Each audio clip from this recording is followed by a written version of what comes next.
Narito na mga balita sa Magdamag, mga balitang buhay ang nakataya. Ito na ang unang ronda.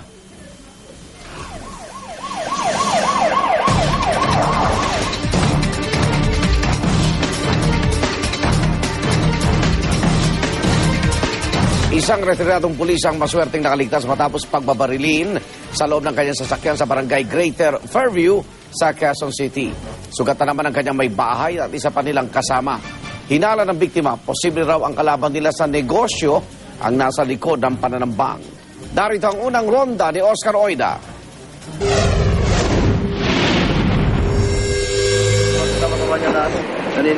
Kitang-kita mo ng retiradong pulis na si Eduardo Valle kung paano tinambangan ng dalawang armadong lalaki ang sinasakyan nilang van sa Commonwealth Avenue, Barangay Greater Fairview sa Quezon City, pasado alas 9 ng gabi. Kasalukuyan daw sila noong naiipit sa mabagal na daloy ng trapiko nang mamataan niya ang mga salarin. Parang kilala ko ito, ako. Parang nakita ko nito, ako. Hindi taga rito sa Fairview ito, ako. Kasi dito rin ako nasa sa Fairview dati. Ngayon, nung paggalong ko na, giinangat niya yung baril, dumapa ako sa ilalim ngayon. Swerte ni Eduardo at nadablisan lang siya sa may likuran.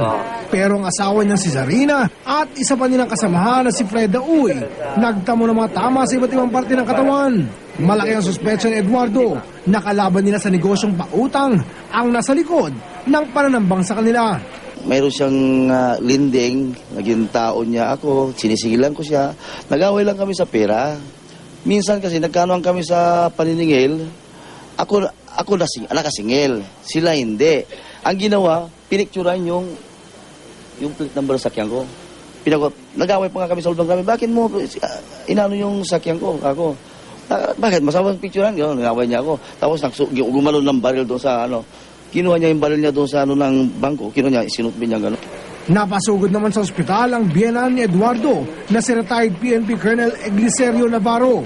Panawagan niya, mapanagot sa lalong madaling panahon ang nasa likod ng nangyaring krimen. Pero mapakaingat din siya. Baka makatabla rin kami kahit paano. Siyempre, ganun na lang ang laban.